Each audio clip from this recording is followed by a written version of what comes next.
आज हम पढ़ेंगे बॉयल के बारे में। Boil means फ्यूरिनकल।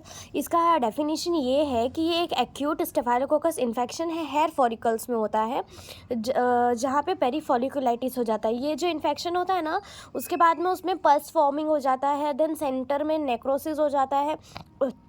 और इसे हम इसके कॉजेज़ क्या क्या होते हैं, एक तो स्टेफाइलोकोकस और ये इसका इन्फेक्शन होना, दूसरा सेकेंडरी कि यहाँ पे अगर कोई सेबेशियस सिस्ट है वहाँ पे इन्फेक्शन होना। तो वो अब ये होता कैसे है, तो पहले हम कहेंगे कि कोई भी जगह पे अगर हेयर फॉलिकल्स अगर निकल जाते हैं वहाँ पे फिर वो जगह पेनफुल हो जाती है एंड वहाँ पे स्वेलिंग हो जाता है। ग्रेजुअली वो स्वेलिंग एक्सटेंड भी होता है, फिर वहाँ पे टेंडरनेस होता है, ईडिमा भी होता है। 2 से 3 दिन के बाद में आप देखेंगे कि सेंटर में ना वहाँ पे कुछ सॉफ्टनिंग होगी ये एंड स्मॉल पस फॉर्मिंग का अपीयरेंस हो जाता है। अब क्या होगा कि मतलब उसके अंदर है ना पल्स फॉर्म होगा, मतलब कुछ ना कुछ डिस्चार्ज फॉर्म होगा। अब डिस्चार्ज कैसा होगा, उसका ग्रीनिश स्मॉल अमाउंट ऑफ स्लॉज होंगे, जिसका डेवलपमेंट हम डीप कैविटी लाइन, उसके बाद है ना ग्रेनुलेशन टिश्यूज़ का उसके अंदर फॉर्मेशन हो जाएगा, जो हील होगा खुद ब खुद उसको हील कर देगा। अगर हम ये कहेंगे कि ब्लाइंड बॉयल्स क्या होते हैं, तो ब्लाइंड बॉयल्स वो होते हैं जो बॉयल्स विदाउट सप्यूरेशन होता है, मतलब जिसमें पस फॉर्मिंग ना हो, उसे हम ब्लाइंड बॉयल्स कहते हैं।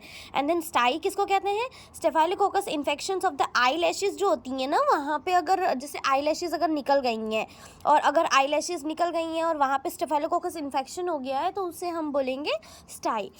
अब नेक्स्ट हम देखेंगे कि साइट मतलब ये कहाँ कहाँ होता है, तो ये बैक ऑफ द नेक में हो सकता है। Then external auditory meatus means हमारे ईयर में हो सकता है, वेरी पेनफुल होता है ये। और स्किन अटैच्ड विद कार्टिलेज, मतलब इसमें ना जो स्किन्स जो कार्टिलेजेस के साथ में अटैच होती हैं वो, या फिर हार्डली कोई स्पेस का स्वेलिंग हो पेरिनियल एरियाज़ में, वहाँ पे ये हो सकता है। फिर ये है ना, उसके बाद ये वहाँ पे रप्चर कर सकता है, या तो फिर ये साइनस का फॉर्मेशन कर सकता है, या तो फिर फिस्टुला का फॉर्मेशन कर सकता है। अब हम ये कहेंगे कि यहाँ के कॉम्प्लिकेशंस इसके क्या क्या होंगे इसके साथ में, तो बॉयल्स जो है ना सेलुलाइटिस लीड करेगा, क्योंकि उसकी इम्यूनिटी लेस है, इसकी वजह से सेलुलाइटिस भी हो सकता है। देन ये नेबरिंग हेयर फॉलिकल्स हैं, उनमें भी इन्फेक्शंस कर सकता है और लीड कर सकता है, हाइड्रेडाइटिस कर सकता है। और ये यूजुअली ना सेकेंडरी इन्फेक्ट करेगा रीजनल लिम्फ नोड्स, जो आजू बाजू के लिम्फ नोड्स होते हैं ना, उनमें भी वो इन्फेक्शन करेगा।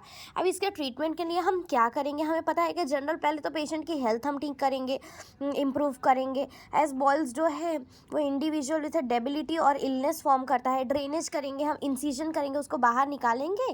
देन हम टच ऑफ आयोडीन का अप्लाई करेंगे। देन नेक्रोसिस वहाँ पे हुई है, वहाँ पे भी हम उसको इंसिजन कर देंगे। तो ये हमने आज देखा बॉयल्स। अब नेक्स्ट हमारा ट्रीटमेंट हम क्या करेंगे, या तो फिर हम उसको जो पस है ना डज नॉट अकर स्पॉन्टेनियसली और with the application of iodine, मतलब अगर आपको वो पस को रिमूव करना है तो वो स्पॉन्टेनियसली एप्लीकेशन ऑफ आयोडीन से नहीं निकलेगा, बट उसको रिमूवल कर देना पड़ेगा अफेक्टेड हेयर फॉलिकल्स का। देन हम उसको एंटीबायोटिक्स देंगे, एंटीबायोटिक्स में हम क्लॉक्सासिलिन देंगे जो इन्फेक्शन को स्प्रेड होने में और रिकर होने में प्रिवेंट करेगा।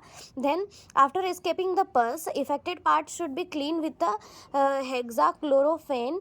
If the diabetes is present treat it, अगर कोई पेशेंट है जो डायबिटीज़ से मतलब ग्रसित है, तो उनके लिए ये बहुत ज़्यादा अफेक्टफुल रह सकता है और उनको ये बॉयल्स बहुत ज़्यादा अफेक्ट कर सकते हैं। अब हमारे पास कुछ होम्योपैथिक थेराप्यूटिक्स हैं, होम्योपैथिक मेडिसिन हैं जो इसके बॉयल्स के अंदर हम देते हैं, जैसे कि ग्रेफाइटिस है, सोरेनम है, बालाडोना है, फ्लोरिक एसिड है, हेपारसल्फ, सिलिशिया, आर्सेनिकल, मर्कसॉल।